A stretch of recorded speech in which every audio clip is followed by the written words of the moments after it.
Hello friends, welcome to TNPSC coaching channel. நம்ம சேனலில் group 1 மெயின்ஸ்க்கான coaching தான் கொடுத்துட்ருக்கோம். டிஎன்பிசி குரூப் 1 மெயின்ஸில் இருக்க ஒவ்வொரு யூனிட்டுக்கும் நோட்ஸ் வித் எக்ஸ்ப்ளனேஷன்ஸ் ப்ளஸ் பிடிஎஃபாக டெலகிராம் சேனல் லிங்க்கில் கொடுக்குறோம். அங்கே போய் நீங்கள் டவுன்லோட் பண்ணி படிச்சுக்கலாம். நம்ம சேனலை இன்னும் சப்ஸ்கிரைப் பண்ணலாம், சப்ஸ்கிரைப் பண்ணுங்கள். நோட்டிஃபிகேஷன்ஸ்க்கு பெல் ஐக்கானை கிளிக் பண்ணுங்கள். நம்ம இன்றைக்கி சென்ட்ரல் ஸ்டேட் ரிலேஷன்ஸில் ஃபினான்சியல் ரிலேஷன் தான் பார்க்க போகிறோம். ஆர்டிக்கல் 268லேருந்து 293, நெக்ஸ்ட்டு பார்ட் 12ல் சென்ட்ருக்கும் ஸ்டேட்டுக்கும் உள்ள ஃபினான்சியல் ரிலேஷன்ஸை பற்றி சொல்லியிருப்பாங்க. நெக்ஸ்ட்டு என்னென்ன ஆர்டிகல்ஸ் ஃபினான்சியல் ரிலேட்டடாக இருக்குதுன்னு பார்ப்போம். ஆர்டிக்கல் 268ல் யூனியன் டேக்ஸ் விதிப்பாங்க, ஆனால் ஸ்டேட் கலெக்ட் பண்ணுவாங்க. ஆர்டிக்கல் 268ல் யூனியன் சர்வீஸ் டேக்ஸை விதிப்பாங்க. யூனியன் அண்ட் ஸ்டேட்ஸ் ரெண்டு பேருமே கலெக்ட் பண்ணி யூஸ் பண்ணிப்பாங்க. ஆர்டிக்கல் 269ல் யூனியன் டேக்ஸை விதித்து கலெக்ட் பண்ணுவாங்க, ஆனால் ஸ்டேட்டுக்கு அசைன் பண்ணியிருப்பாங்க. ஆர்டிக்கல் 270ல் யூனியன் அண்ட் ஸ்டேட்ஸ் ரெண்டு பேருமே டேக்ஸை விதித்து அதை டிஸ்ட்ரிபியூட் பண்ணிப்பாங்க.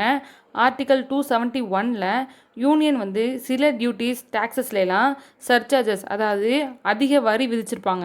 ஆர்டிக்கல் 272வை ரிப்பீல் பண்ணிட்டாங்க, ஸோ தேவையில்ல. ஆர்டிக்கல் 273ல் ஜூட் அண்ட் ஜூட் ப்ராடக்ட்ஸை எக்ஸ்போர்ட் பண்ணுறதுக்கு வரி விதிக்கக்கூடாதுன்னு சொல்லியிருப்பாங்க. ஆர்டிக்கல் 274ல் ஸ்டேட் இன்ட்ரெஸ்டடாக இருக்க டேக்ஸஸில் பில்ஸ் கொண்டு வந்தால் அதுக்கு பிரசிடெண்ட்டோட ப்ரியர் ரெக்கமெண்டேஷன்ஸ் வேணும்னு சொல்லியிருப்பாங்க. ஆர்டிக்கல் 275ல் யூனியன் ஸ்டேட்ஸுக்கு கொடுக்குற உதவி மானியங்களை பற்றி சொல்லியிருப்பாங்க. ஆர்டிக்கல் 276ல் ப்ரொஃபஷன், டேக்ஸஸ், காலிங்ஸ் அண்ட் எம்ப்ளாய்மெண்ட்ஸில் விதிக்கிற டேக்ஸஸை பற்றி சொல்லியிருப்பாங்க. ஆர்டிக்கல் 277ல் சேவிங்ஸை பற்றி சொல்லியிருப்பாங்க. ஆர்டிக்கல் 278 ரிப்பீல் பண்ணிட்டாங்க. ஆர்டிக்கல் 279 நிகர வருமானத்துக்கான கால்குலேஷன்ஸை பற்றி சொல்லியிருப்பாங்க. ஆர்டிக்கல் 280ல் கான்ஸ்டியூஷன் ஃபினான்ஸ் கமிஷனோட ஸ்கோப்பை பற்றி சொல்லியிருப்பாங்க.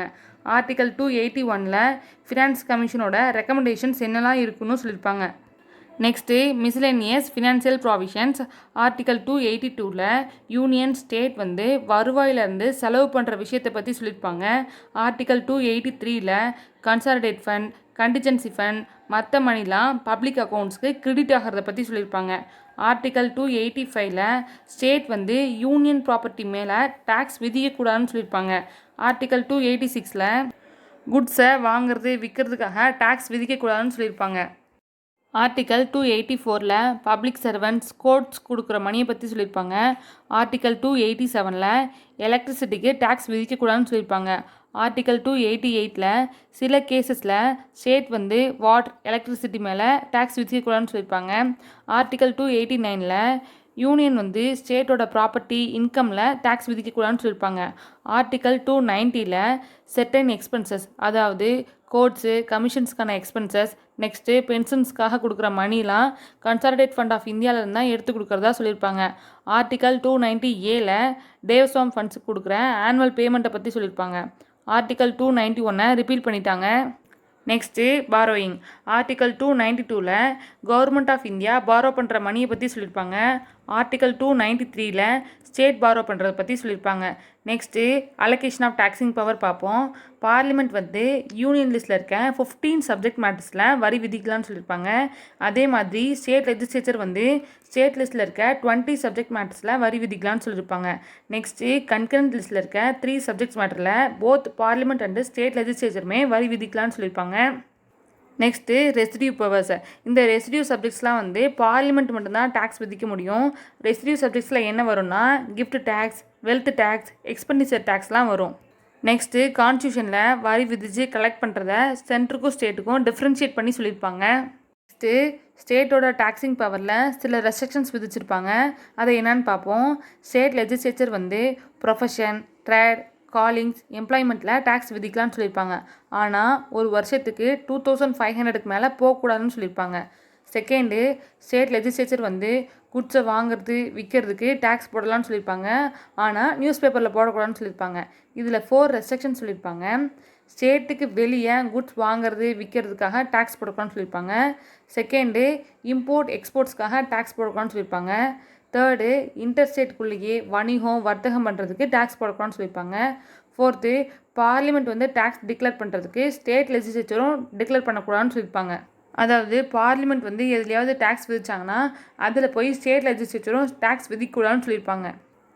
தேர்டு, ஸ்டேட் லெஜிஸ்லேச்சர் வந்து எலக்ட்ரிசிட்டியை யூஸ் பண்ணுறது சேல் பண்ணுறதுக்காக டேக்ஸ் போடலான்னு சொல்லியிருப்பாங்க. ஆனால் அதுவே சென்ட்ரு யூஸ் பண்ணி சேல் பண்ணால் டேக்ஸ் போடக்கூடாதுன்னு சொல்லியிருப்பாங்க. ஃபோர்த்து, பார்லிமெண்ட் வந்து ஒரு அத்தாரிட்டியை எஸ்டாப்ளிஷ் பண்ணி எலக்ட்ரிசிட்டி வாட்டரை ஸ்டோர் பண்ணி ஜென்ரேட் பண்ணி டிஸ்ட்ரிபியூட் பண்ணாங்கன்னா அப்போது ஸ்டேட் லெஜிஸ்லேச்சர் வந்து டேக்ஸை விதிக்கலான்னு சொல்லியிருப்பாங்க. ஆனால் பிரசிடென்ட் கன்சிடரேஷனோட டேக்ஸ் விதிக்கணும்னு சொல்லியிருப்பாங்க. நெக்ஸ்ட்டு டேக்ஸ் ரெவன்யூவோட டிஸ்ட்ரிபியூஷன் பார்ப்போம். அதாவது டேக்ஸ் மூலியமாக வர வருமானத்தை எப்படி டிஸ்ட்ரிபியூட் பண்ணியிருக்காங்கன்னு பார்ப்போம். இதில் 2 அமெண்ட்மெண்ட் சொல்லியிருப்பாங்க. 80th amendment, 88th amendment. First 80th amendment பார்ப்போம். 80th constitution amendment act of 2006 படி 10th ஃபினான்ஸ் கமிஷன்ஸ் சொன்ன ரெக்கமெண்டேஷன்ஸை எஃபெக்ட் அதாவது நடைமுறைக்கு கொண்டு வரணும்னு சொல்லியிருப்பாங்க. என்ன ரெக்கமெண்டேஷன்ஸ் கொடுத்துருப்பாங்கன்னா சென்ட்ரலில் இருக்க டேக்ஸஸ் டியூட்டிஸோட டோட்டல் இன்கம்மை 29% வந்து ஸ்டேட்டுக்கு கொடுக்கணும்னு சொல்லியிருப்பாங்க. இது தான் அல்டர்னேட்டிவ் ஸ்கீம் ஆஃப் டெவல்யூஷன் சொன்னாங்க. இது April 1, 1996 அப்போ நடைமுறைக்கு வந்துச்சு. இந்த அமெண்ட்மெண்ட் சில சென்ட்ரல் டேக்ஸஸையும் கொண்டு வந்துச்சு. அதாவது கார்ப்பரேஷன் டேக்ஸ், கஸ்டம் டியூட்டிஸ் மாதிரி. Second 88th amendment of 2003. இந்த amendment new article 260A add பண்ணாங்க.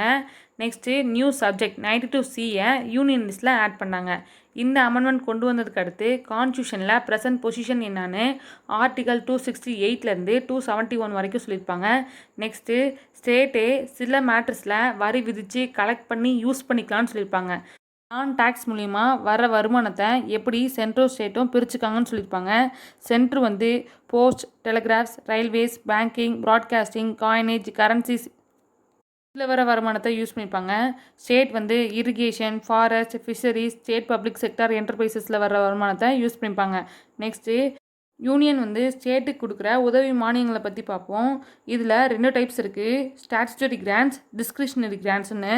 ஃபஸ்ட்டு ஸ்டாச்சுட்டரி கிராண்ட்ஸ் ஆர்டிகல் 275 படி ஸ்டேட்டுக்கு ஃபினான்சியல் அசிஸ்டன்ஸ் தேவைப்பட்டால் பார்லிமெண்ட் வந்து உதவி மானியங்களை வழங்குவாங்க. இதை கன்சாலிடேட் ஃபண்ட் ஆஃப் இந்தியாவிலேருந்து தான் ஒவ்வொரு வருஷமும் எடுத்து கொடுப்பாங்க. நெக்ஸ்ட்டு டிஸ்கிரிஷனரி கிராண்ட்ஸ் ஆர்டிகல் 282 படி பப்ளிக் பர்பஸ்க்காக சென்ட்ரும் ஸ்டேட்டும் உதவி மானியங்கள் வழங்குவாங்க. இதுக்காகனா நேஷ்னல் பிளான் டார்கெட்ஸை ஃபுல்ஃபில் பண்ணுறதுக்காக. அதர் கிராண்ட்ஸ் இது வந்து டெம்பரவரி பீரியடுக்கு தான். ஜூட் அண்ட் ஜூட் ப்ராடக்ட்ஸ்க்காக அஸ்ஸாம், பீகார், ஒரிஷா, வெஸ்ட் பெங்கால் எல்லாம் வரி விதிக்கூடாதுன்னு சொல்லியிருப்பாங்க. ஃபினான்ஸ் கமிஷன் ஆர்டிகல் 282 படி ஃபினான்ஸ் கமிஷன் வந்து ஒரு குவாசி ஜுடிஷியல் பாடின்னு சொல்லியிருப்பாங்க. 5 இயர்ஸ்க்கு 1 டைம் பிரசிடென்ட் வந்து ஃபினான்ஸ் கமிஷனை கான்ஸ்டியூட் பண்ணணும்னு சொல்லியிருப்பாங்க. ஃபினான்ஸ் கமிஷன் பிரசிடென்ட்டுக்கு என்னெல்லாம் ரெக்கமெண்டேஷன்ஸ் கொடுப்பாங்கன்னு பார்ப்போம். சென்ட்ருக்கும் ஸ்டேட்டுக்கும் டேக்ஸை டிஸ்ட்ரிபியூட் பண்ணுறதுக்கான ரெக்கமெண்டேஷன்ஸ் கொடுப்பாங்க. நெக்ஸ்ட்டு சென்ட்ரு வந்து ஸ்டேட்டு கொடுக்குற உதவி மானியங்களுக்கான பிரின்சிபல்ஸில் ரெக்கமெண்டேஷன்ஸ் கொடுப்பாங்க. நெக்ஸ்ட்டு கன்சாலிடேட் ஃபண்ட் ஆஃப் ஸ்டேட்லேருந்து மணி எடுத்து பஞ்சாயத்து முனிசிபாலிட்டிஸ் கொடுக்கறதுக்கான ரெக்கமெண்டேஷன்ஸை கொடுப்பாங்க. நெக்ஸ்ட்டு பிரசிடென்ட் ரெஃபர் பண்ண அதர் மேட்டர்ஸ்லேயும் ரெக்கமெண்டேஷன்ஸ் கொடுப்பாங்க. நெக்ஸ்ட்டு ஸ்டேட்டோட நலனை பாதுகாக்கிறதுக்காக சில ப்ரொடெக்ஷன் மெஷர்ஸ்லாம் சொல்லியிருப்பாங்க. என்னென்னு பார்ப்போம். சில பில்லை பார்லிமெண்ட்டில் இன்ட்ரடியூஸ் பண்ண முன்னாடி பிரசிடெண்ட்டோட ரெக்கமெண்டேஷன்ஸ் வேணும்னு சொல்லியிருப்பாங்க. என்னென்ன பில்ஸ்ன்னு பார்ப்போம். ஸ்டேட் இன்ட்ரெஸ்டடாக இருக்க டேக்ஸஸில் ஏதாவது பில் கொண்டு வந்தா. நெக்ஸ்ட்டு சென்ட்ரு வந்து ஸ்டேட்டு கொடுக்குற மணிக்கான பிரின்சிபல்ஸில் ஏதாவது பில் கொண்டு வந்தா. அக்ரிகல்ச்சரல் இன்கமில் பில்ஸ் கொண்டு வரதா இருந்தால் பிரசிடெண்ட்டோட ரெக்கமெண்டேஷன்ஸ் தேவைன்னு சொல்லியிருப்பாங்க. நெக்ஸ்ட்டு சென்ட்ரல் ஸ்டேட்டோட கடன் வாங்குறத பற்றி பார்ப்போம். சென்ட்ரல் கவர்மெண்ட் வந்து இந்தியாவுக்குள்ளேயோ வெளியவோ கடன் வாங்கலாம்னு சொல்லியிருப்பாங்க. ஆனால் பார்லிமெண்ட் ஃபிக்ஸ் பண்ணுற லிமிட்குள்ளே தான் கடன் வாங்கணும்னு சொல்லியிருப்பாங்க. ஸ்டேட் கவர்மெண்ட் இந்தியாவுக்குள்ளே கடன் வாங்கலாம். இதோட லிமிட்டும் ஸ்டேட் லெஜிஸ்லேச்சர் ஃபிக்ஸ் பண்ணியிருப்பாங்க. நெக்ஸ்ட்டு சென்ட்ரல் கவர்மெண்ட் வந்து ஸ்டேட்டுக்கு லோன் கொடுக்கலாம். எதுலேருந்துனா கன்சாலிடேட் ஃபண்ட் ஆஃப் இந்தியாவிலேருந்து. நெக்ஸ்ட் சென்ட்ரல் கவர்மெண்ட்டோட அப்ரூவல் இல்லாமல் ஸ்டேட் கவர்மெண்ட் லோனை ரைஸ் பண்ணக்கூடாதுன்னு சொல்லியிருப்பாங்க. Next inter governmental tax immunities, அதாவது சென்ட்ரோட ப்ராப்பர்ட்டியில் ஸ்டேட் வந்து டேக்ஸ் விதிக்க மாட்டாங்க. அதே மாதிரி ஸ்டேட்டோட ப்ராப்பர்ட்டி இன்கமில் சென்ட்ரு வந்து டேக்ஸ் விதிக்க மாட்டாங்க. அது என்னென்னு பார்ப்போம். First exemption of central property from state taxation. சென்ட்ரோட லேண்ட்ஸ், பில்டிங்ஸ், சேட்டல், ஷேர்ஸ், டெபிட்ஸ்லேருந்து ஸ்டேட் வந்து டேக்ஸ் போடக்கூடாதுன்னு சொல்லியிருப்பாங்க. ஆனால் சென்ட்ரல் கவர்மெண்ட்டோட கார்ப்பரேஷன், கம்பெனிஸில் டேக்ஸ் போடலான்னு சொல்லியிருப்பாங்க. Next exemption of state property or income from central taxation. ஸ்டேட்டோட இன்கம், ப்ராப்பர்ட்டியில் சென்ட்ரு வந்து டேக்ஸ் போடக்கூடாதுன்னு சொல்லியிருப்பாங்க. ஆனால் லோக்கல் அத்தாரிட்டிஸோட ப்ராப்பர்ட்டி, இன்கம், நெக்ஸ்ட்டு ஸ்டேட் கவர்மெண்ட்டோட கார்ப்பரேஷன், கம்பெனிஸில் டேக்ஸ் போடலான்னு சொல்லியிருப்பாங்க. Next effects of emergencies. Financial relation சென்ட்ருக்கும் ஸ்டேட்டுக்கும் எமர்ஜென்சி டைம் அப்போது மாறும்னு சொல்லியிருப்பாங்க. ஃபஸ்ட்டு நேஷ்னல் எமர்ஜென்சி ஆர்டிகல் 352ல் நேஷ்னல் எமர்ஜென்சியை பற்றி சொல்லியிருக்காங்க. நெக்ஸ்ட்டு பிரசிடெண்ட் ரெவன்யூ டிஸ்ட்ரிபியூஷனில் மாடிஃபிகேஷன் கொண்டு வரலாம். டேக்ஸ் விதிக்கிறது, கிராண்ட்ஸ் இன் எய்ட் உதவி மானியங்கள் வழங்குறத ரெடியூஸ் பண்ணலாம், இல்லைனா கேன்சல் பண்ணலாம்னு சொல்லியிருப்பாங்க. ஆனால் இந்த மாடிஃபிகேஷன் எண்ட் ஆஃப் ஃபினான்ஷியல் வரையும் தான் கண்டினியூ ஆகும்னு சொல்லியிருப்பாங்க. செகண்டு ஃபினான்ஷியல் எமர்ஜென்சி ஆர்டிகல் 360ல் ஃபினான்ஷியல் எமர்ஜென்சியை பற்றி சொல்லியிருப்பாங்க.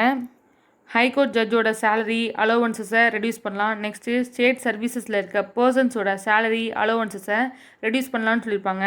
நெக்ஸ்ட்டு பிரசிடெண்ட் கன்ஸ்டியூஷனுக்காக இருக்க மணி பில், ஃபினான்ஷியல் பில்லை ரிசர்வ் பண்ணலான்னு சொல்லியிருப்பாங்க. நம்ம இன்றைக்கி ஃபினான்ஷியல் ரிலேஷன்ஸ் முடிச்சிட்டோம்.